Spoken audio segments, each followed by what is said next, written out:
l'isolation de vos combles avec la société Éco-Groupage. Et la société Péris, partenaire du rugby languedocien, vous présente Série Rugby.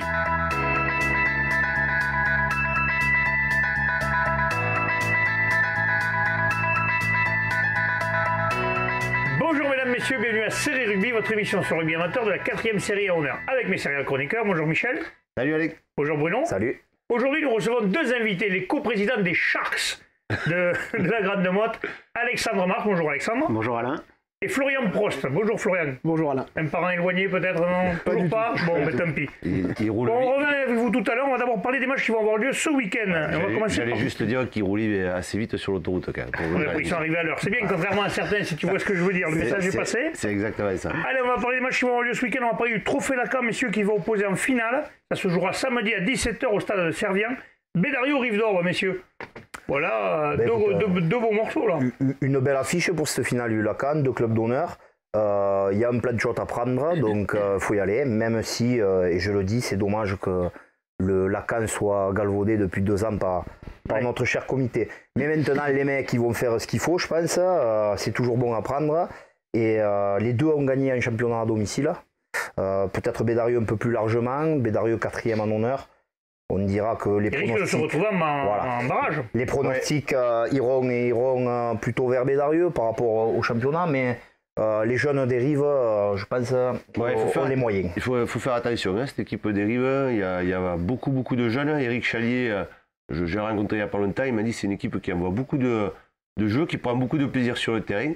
Et cette finale, je pense que c'est vraiment pour sauver leur saison et une belle expérience pour eux. Donc attention à cette équipe. Allez, on passe à la finale du challenge, messieurs. Elle aura lieu dimanche et elle se jouera à 14h. Et nous y serons, ça se jouera au stade de Sauclière à Béziers. Villeneuve-les-Béziers contre Pesens. Ouais. Pesens toujours invaincu. La seule équipe invaincue, toute poule confondue. C'est un choc là. C'est un choc. Villeneuve-les-Béziers qui marche sur l'eau dans sa poule. Ces deux équipes se baladent un peu en tête de leur poule respective. Donc je pense qu'ils auront pu faire peut-être un peu tourner avant pour pouvoir se préparer. Et ils sont qualifiés directement en demi-finale les deux. Donc je pense pas qu'il y aura d'impasse ou qu'il y aura de poker menteur. Là, ils sont pas dans la même poule, donc les deux vont jouer le jeu à fond. Et ça promet vraiment une belle C'est bien quand t'as pas de la même poule, au moins ça va jouer à fond. Quoi. Ouais, puis vraiment, on est impatient de voir ce match parce qu'on s'attend à une belle lutte entre les deux. Hein. Ces deux équipes qui, comme tu le dis, survolent, qui vont jouer ce match-là à fond, puisque, comme tu dis, ils sont tranquilles en plus. Dans leur championnat. Ouais, ils auront un week-end de repos avant les demi-finales, donc ça leur permet de pouvoir en profiter. Et il faut pas, là c'est sûr qu'ils vont pas le galvauder, il faut pas casser la dynamique. Ces deux clubs sont sur une bonne dynamique, je pense qu'il y a de grosses ambitions dans leur championnat. Gros match en perspective, c'est peut-être la finale à voir. Parfait, et la deuxième finale qui se jouera aussi dimanche à 16h, c'est la finale de la Coupe qui opposera toujours au stade de Sauclière 7 à Saint-André-Bizanet, messieurs. Là, il y a deux gros morceaux. Ouais. Saint-André qu'on n'attendait peut-être pas. Parce que tout le monde au début disait Saint-André, ils vont tomber sur des clubs d'honneur. À l'arrivée, ils sont là.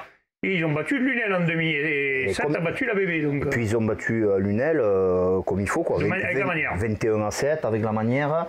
Bon, la victoire, elle souffre d'aucune contestation. Là aussi, on va avoir certainement un très beau match. Donc là, ils prennent l'ogre un peu, l'ogre d'honneur. Donc bon, on aime bien ça, nous, le David contre Goliath. C'est un club du Narbonnais. Ouais, c'est un David qui est sous l'os quand même. Oui.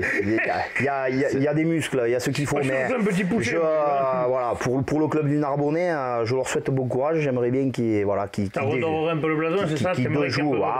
Du côté de Narbonne, il pleut beaucoup ces derniers temps, donc c'est gris. Ils ont besoin d'un peu de sourire, c'est clair. Ça serait bien. Donc pour Saint-André, j'en connais quelques-uns, ça me ferait plaisir. Maintenant, on ne sait toujours pas s'ils vont pouvoir faire le championnat de France. Avec le matos qu'ils ont, ils vont mettre le paquet. Je pense qu'ils vont essayer de prendre tout ce qu'il y a à prendre. Ouais, surtout que ils sont habitués aux phases finales. L'année dernière, on rappelle qu'ils ont été champions du Languedoc, qu'ils avaient fait une très belle finale. Ils n'ont pas été champions aussi en première série? C'était eux ou c'était Ils sont sur deux. C'est les seuls à avoir fait les 3 consécutifs premières PH et honneur quand même. Ouais, c'est une équipe complète qui envoie beaucoup de jeux. Après, c'est un bon test pour Saint-André là parce que c'est vrai qu'ils ont survolé leur championnat et là au moins ils vont pouvoir Et puis si Lunel, face à une grosse équipe, là. Si Lunel, on pouvait dire petite surprise, là, il n'y aura plus de surprise. L'effet de surprise ne marche plus. Il faut. On verra, ça va être un choc. Ouais. Allez, messieurs, on va parler avec nos invités qui sont là, pardon, nos amis les Sharks de la Grande Motte. Michel qui se régale chaque semaine, il nous dit les Sharks. Michel, tu vas pouvoir leur poser des questions. Messieurs, vous avez repris le club l'année dernière, c'est ça, il me semble, tous les deux? Je ne dis pas de bêtises. Alors oui, effectivement, on a repris le club suite à l'envie de changer d'air en fait de l'ancien président, qui est un ami, et du coup on s'est dit avec Alex que on n'avait pas envie que ça s'arrête comme ça. Moi j'ai arrêté de jouer, donc il fallait que je trouve un palliatif. Et on va dire que voilà, on voulait pas partir tout seul dans notre coin. On s'est dit qu'une coprésidence c'était le bon moyen en fait de se partager un peu les tâches. Ouais, ça permet d'avoir plus de force et de se. Voilà, et puis de se séparer un peu les missions également. On a des compétences différentes et puis par contre on a conservé l'ossature, les joueurs, les bénévoles. Il n'y a pas eu de départ, non? Non. C'est bien resté. On a eu 1 ou 2 arrêts, mais qui étaient des gens qui n'étaient pas forcément cadres de l'équipe, donc clairement. C'est la vie d'une équipe, mais là cette année vous êtes premier de poule. Ouais. Bon, ça tourne bien. Les ambitions, question un peu ballot, mais c'est le bout de bois. Ah bah oui, les ambitions, première ambition c'est le titre. C'est vrai que quand on a repris le club, on savait pas trop où on allait. On n'avait pas de poule de brassage cette année, donc directement 4e série. On s'est dit allez, ça c'est pas plus mal entre parenthèses. On joue le titre, on s'est dit on a 6 ou 7 équipes. Phase aller, on survole un peu tout, mais petit accident à la clap, dernier match on perd chez eux. On explose un peu, et phase retour un peu plus compliqué, hein, l'hiver, problème d'effectifs, les blessures, et on perd un match à Villeneuve-la-Comtale, donc c'est toujours compliqué de se déplacer là-bas.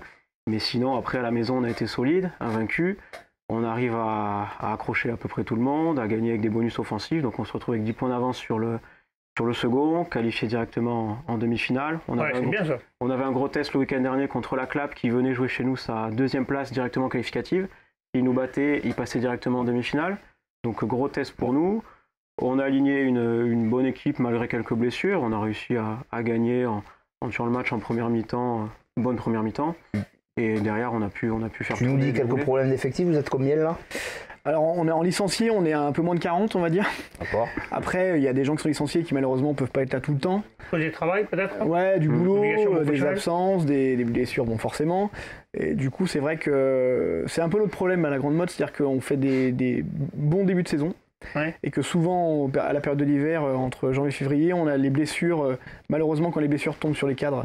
Je peux vous rassurer quand même. Hein. Ouais, tous les clubs du Languedoc ont le même problème quand arrive la période de décembre à février. Hein. Mais dès que ça commence à sentir bon, tout le monde se repointe. C'est vrai que ça fait plusieurs saisons que du coup on commence bien et que finalement on finit soit dans le ventre mou, soit dans les choux parce qu'on a perdu 3-4 joueurs clés. Et qu'on se retrouve effectivement avec une équipe qui tient la route 60 minutes et qui explose à la fin. Cette année, tant qu'on parle d'effectifs, parce que vous êtes quand même placé, vous étiez un peu à l'extrémité du Languedoc, et c'était pas trop une terre de rugby jusqu'à présent. Comment vous avez fait pour recruter les joueurs? Ils viennent de clubs... Du bassin Montpellier. Ouais, en fait, on a essayé de faire venir quelques jeunes qu'on connaissait par notre entourage qui viennent de Montpellier. On a essayé de viser quelques étudiants, mais bon, c'est compliqué parce qu'ils restent dans les clubs un peu plus limitrophes, parce qu'on est quand même à 25 minutes, une demi-heure de route de Montpellier. On a une petite communauté d'anciens de Lunel aussi, qui ont voulu un peu changer d'air, qui ont joué en fédéral et qui là ont voulu venir jouer en série pour un peu s'amuser, mais bon, il y a quand même un peu de niveau. Mais d'ailleurs, Rodolphe, les deux entraîneurs sont des anciens Lunel, donc Rodolphe et Florian, qui font un travail remarquable avec nous, qui arrivent à nous entraîner malgré certaines disparités de niveau, puisqu'il y a des joueurs qui ont pu jouer en fédéral, comme des joueurs qui ont pu débuter l'année dernière. Donc c'est un peu compliqué, mais ils arrivent à bien faire ça autour d'un schéma de jeu à la fois simple mais complet pour notre niveau, pour la 4e série. Et voilà, donc le but du jeu, c'est de faire venir de plus en plus de joueurs, parce que comme on dit, on a un effectif de 30, plus de 30 licenciés, en 30 et 40, mais voilà, c'est compliqué sur la saison, on aimerait en avoir un peu plus. On a développé un partenariat pour une équipe de vétérans loisirs avec Emarg. Donc on avait avant la Grande Motte une équipe de vétérans loisirs il y a 3-4 ans, donc on pouvait faire des oppositions aux entraînements, ce qui nous a manqué l'année dernière et il y a 2 ans. Donc on a voulu un peu le redévelopper cette année. Et voilà, donc on essaie de et au niveau des jeunes, hein, il va couper j'allais dire l'école de rugby où on en est. L'école de rugby. Alors l'école de rugby, c'est un gros morceau pour nous. On était en entente avec Palavas pendant quelques années. on avait un peu l'impression de tirer un peu tout seul le bateau, donc cette année on s'est séparés. Palavas a eu pas mal de problèmes, donc on essaye aujourd'hui de reconstruire quelque chose, une dynamique, mais plus sur le bassin en fait, qui va de Saint-Laurent-des-Gousses jusqu'au Grau-du-Roi, voire Palavas. Voilà, on discute avec les mairies pour essayer de financer un petit peu des navettes. On pense clairement qu'aujourd'hui, l'école de rugby, c'est primordial pour que le club survive. Moi, j'ai un fils qui joue en école de rugby et j'ai envie que ces gamins continuent à jouer comme moi j'ai pu vivre à l'époque. Donc clairement, on a envie de se battre là-dessus. Il faut dire clairement qu'on n'est pas toujours complètement entendu et aidé par les collectivités, mais ils font ce qu'ils peuvent aussi. Mais clairement, on a besoin de financement, on a besoin de choses comme ça, parce que sinon, on n'y arrive pas. Et ce qui m'inquiète à plus long terme, c'est de se dire, voilà, qu'est-ce que vont devenir ces petites écoles de rugby? Est-ce que les gamins qui habitent à 50 bandes de Montpellier vont venir à Montpellier s'entraîner au rugby? Combien t'as de licenciés là? Une trentaine? Là, on a 40 licenciés en école de rugby.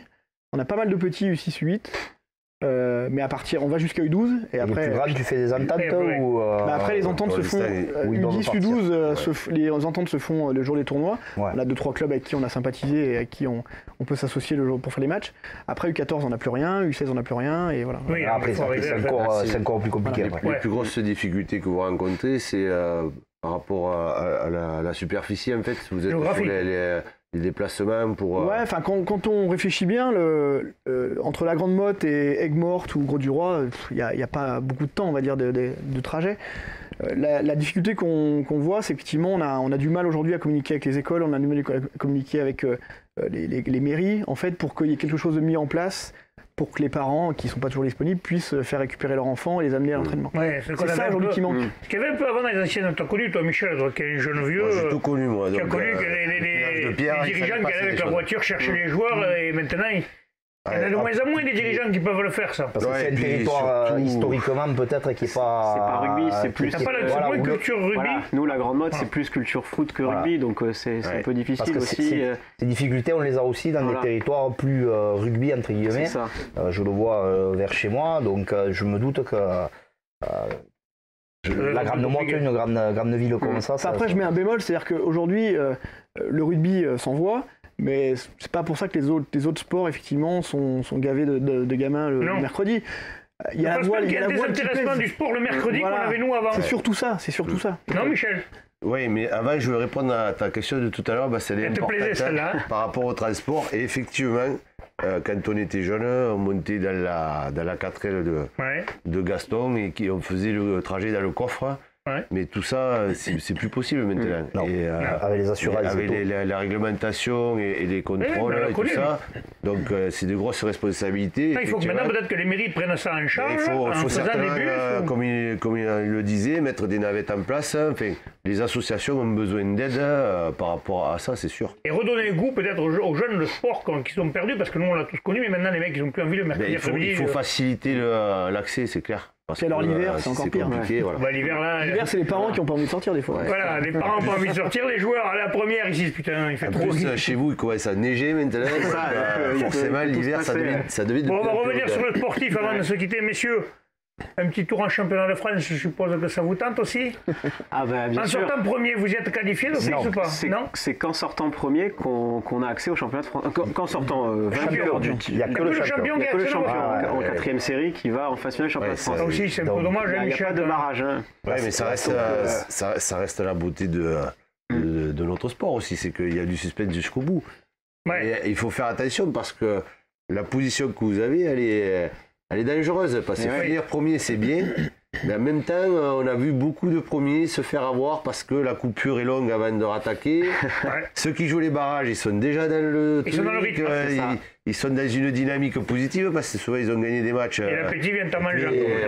Donc je ne veux pas vous porter malchance, ils vont vouloir faut faire attention quoi. Ils vont vouloir se peler à la peau du Sharks. C'est ça. Là on a qu'un match qu'on va pas jouer, c'est un match de barrage. Pour le championnat du Languedoc. L'objectif premier, c'est le championnat du Languedoc. On a vraiment pour ambition de taper un coup fort et d'être champion, c'est clair. Après, le championnat de France, pour avoir eu la chance d'aller au bout, des fois, effectivement, on a envie de leur faire partager ça, surtout aux jeunes. C'est une expérience inoubliable. Mais ça sera du bonus. Voilà. Aujourd'hui, le champion de Languedoc, c'est vraiment ce qu'on veut, ce que les joueurs veulent, ce que les entraîneurs... Et on a même besoin de ça, je veux dire clairement, pour l'image. Eh bien, messieurs, on va vous souhaiter que ça se passe bien. Après, Sur le terrain, c'est 80 On minutes. verra. Hein. Ouais. Messieurs, je vous remercie d'être venus. Merci à Les vous. chroniqueurs se retrouvent la semaine prochaine. va. Transpirez bien sur tous les terrains. Salut Alex. Ciao. Au revoir. Au revoir.